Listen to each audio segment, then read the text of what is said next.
नमस्कार दोस्तों, मैं मनोज मुसाफिर साहू नेशनल आवाज यूट्यूब चैनल पर आप सभी का स्वागत करता हूं। उत्तर प्रदेश में विधानसभा का सदन चल रहा है। माननीय मुख्यमंत्री जी ने एक सवाल के जवाब में 69,000 शिक्षक भर्ती पे अपनी सफाई पेश की। अभी तक माननीय मुख्यमंत्री जी ये भी मान रहे थे कि जो आरक्षण विसंगतियां होंगी उसको दूर किया जाएगा, लेकिन कल सदन में माननीय मुख्यमंत्री जी ने कहा कि 69,000 शिक्षक भर्ती में कोई भी कमी नहीं रह गई है, जिसका जितना आरक्षण था उसको मिला। माननीय मुख्यमंत्री जी क्या कह रहे हैं, पहले इस बात को सुन लीजिए। भर्ती की प्रक्रिया, उसकी पारदर्शिता, उसकी ईमानदारी पर कोई प्रश्न नहीं खड़ा कर सकता है।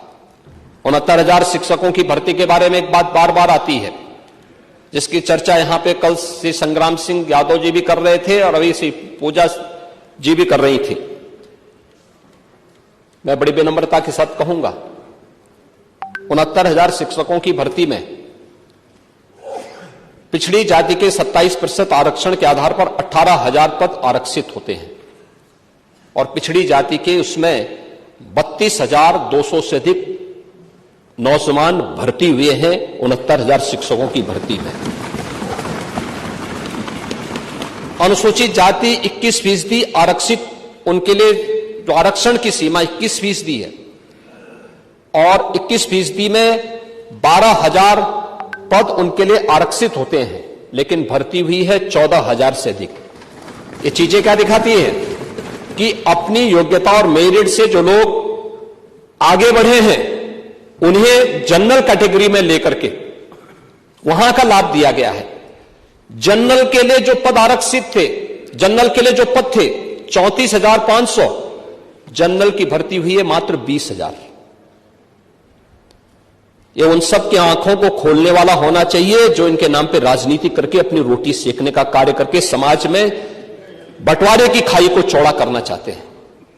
और इसीलिए भर्ती की प्रक्रिया प्रदेश के किसी भी नौजवान के साथ कोई अन्याय न हो।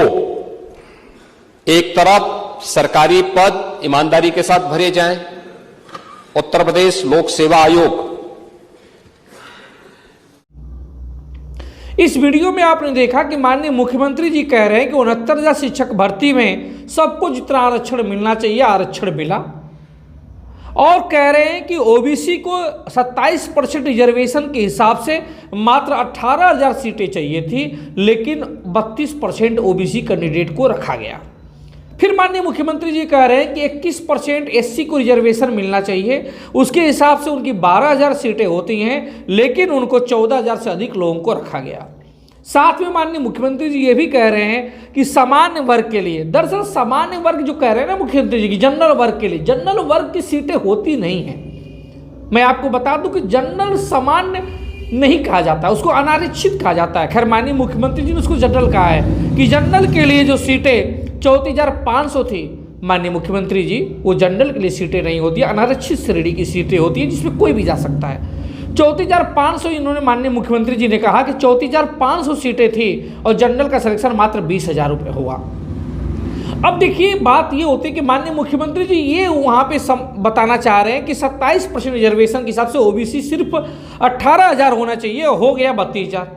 लेकिन माननीय मुख्यमंत्री जी इस बात को नहीं बता पा रहे हैं कि जो 32,000 हुआ है वो किस कैटेगरी में हुआ है, वो ओबीसी में हुआ है क्या, कि वो जिसको आप जनरल माननीय मुख्यमंत्री जी कह रहे हैं वो जनरल नहीं है, सामान्य वर्ग नहीं है, वो अनारक्षित है, उसमें कोई भी जा सकता है।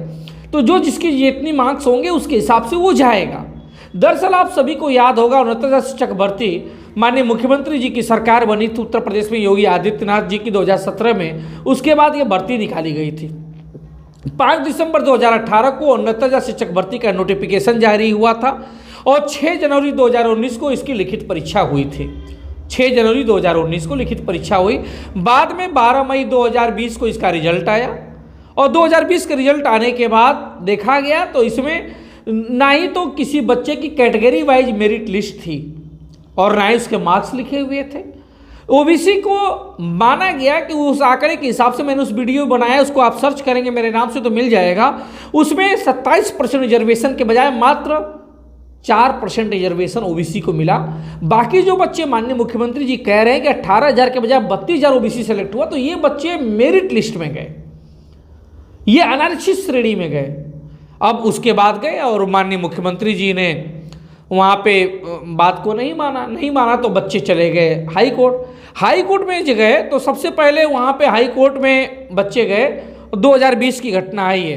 2020 में हाई कोर्ट में याचिका दाखिल की गई कि सही से इस उन्नत शिक्षक भर्ती में जो आरक्षण मिलना चाहिए, चाहे ओबीसी हो, एससी एसटी हो, उनको आरक्षण का नियमों का पालन नहीं किया गया है। बाद में पिछड़ा वर्ग आयोग ने भी माना इस बात को कि हाँ, इस भर्ती में आरक्षण ओबीसी को नहीं मिला है। ये बात पिछड़ा वर्ग आयोग भी मानता है। उसी को आधार बना के हाई कोर्ट ने, सिंगल बेंच ने इस बात को माना कि हाँ, इसमें विसंगतियाँ हुई हैं और विसंगतियों को दूर करने के लिए 6800 बच्चों को सिलेक्ट करने के लिए अलग से उसकी मेरिट लिस्ट की व्यवस्था की थी। इसी बीच बच्चे फिर दोबारा जब हाई कोर्ट जाते तो हाई कोर्ट की डबल बेंच ने अभी 13 अगस्त 2024 को अपना जजमेंट सुनाए और उन्होंने कहा जो पुरानी मेरिट लिस्ट है उसको कैंसिल करिए, रद्द करिए उसको। और सरकार को कहा था कि आप, उत्तर प्रदेश सरकार को, कि आप 3 महीने के अंदर एक नई मेरिट लिस्ट जारी कीजिए और नई मेरिट लिस्ट जारी करने के बाद आप उसके अनुसार इस भर्ती को पूर्ण करिए। लेकिन सरकार के सामने समस्या है कि 4 साल जो नौकरी कर चुका है, अब जो बच्चे ओबीसी के 27% रिजर्वेशन लेंगे तो वो अंदर जाएंगे तो जो कुछ बच्चे वहाँ से बाहर निकलेंगे, जो सामान्य वर्ग गलत तरीके से जाएंगे, तो 4 साल उनको नौकरी देने के बाद कैसे उनको बाहर करेंगे। ये समस्याएं, तमाम समस्याएं थी। इसी बीच जो बच्चे सवर्ण वर्ग के थे, जनरल वर्ग, सामान्य वर्ग के, ये चले गए सुप्रीम कोर्ट में गए तो वहाँ पे सुप्रीम कोर्ट ने कह दिया कि नहीं भाई, जो हाई कोर्ट का आदेश है अभी उसको हम रोक लगाते हैं, स्थगित करते हैं, अभी ये लागू नहीं होगा और हम इसका परीक्षण करेंगे, इसको जांच करेंगे, परखेंगे, पढ़ेंगे। इस आधार पर उस पर रोक लगा दिया। कब तक वो पढ़ेंगे, कब तक परीक्षण करेंगे, पता नहीं। इसी बीच माननीय मुख्यमंत्री जी ने कह दिया, हमको याद है कि जब अगस्त 2024 में हाई कोर्ट डबल बेंच का फैसला आया था कि उसको रद्द कीजिए मेरिट लिस्ट, पुरानी को नई मेरिट लिस्ट जारी करिए, तो सबने स्वागत किया था। सरकार ने, उत्तर प्रदेश सरकार ने, मतलब कि माननीय मुख्यमंत्री जी ने भी स्वागत किया था और कहा था, विश्वास दिलाया था कि मैं किसी भी आरक्षण पे हकमारी नहीं करने दूंगा। केशव प्रसाद मौर्य जी ने भी कहा था कि जो बच्चे लाठी खाए हैं, परिश्रम किए हैं, उनके साथ अन्याय नहीं होगा। लेकिन आज जब माननीय मुख्यमंत्री जी ने सदन में इस बात को कह दिया कि नहीं, किसी के साथ कोई भेदभाव नहीं किया गया, आरक्षण दिया गया है, अभी मामला हालांकि सुप्रीम कोर्ट में है, लेकिन सरकार जब मान ही नहीं रही है तो फिर बात ही खत्म हो गई। जब सरकार मान ही नहीं रही है तो मैं तो कह रहा हूँ कि माननीय मुख्यमंत्री जी से निवेदन है कि जब आप कह रहे हैं कि हमने दिया आरक्षण और बच्चे कह रहे हैं कि आरक्षण नहीं मिला है, 4 साल से बच्चे सड़कों पर लाठियाँ खाए हैं, तो इसका सीधा सा उपाय है कि उस मेरिट लिस्ट को जिसको आप सही मानते हैं उसमें कैटेगरी वाइज मेरिट लिस्ट जारी कर दीजिए और जो बच्चा जिस वर्ग में हो उसकी अलग से लिस्ट आप जारी कर दीजिए और उसके मार्क्स लिख दीजिए। इससे दूध का दूध, पानी का पानी हो जाएगा कि कौन सा बच्चा किस वर्ग में सेलेक्ट हुआ, ये बात मालूम चल जाएगी। कि जो आप कह रहे हैं कि 18,000 के बजाय 32,000 बच्चे हुए, तो ये 32,000 बच्चे अनारक्षित श्रेणी में हुए हैं कि इस अपने आरक्षण कोटे में हुए हैं, ये बात क्लियर हो जाएगी। बस इतनी तो करना है माननीय मुख्यमंत्री जी को, कर दीजिए, साफ पिक्चर हो जाएगी।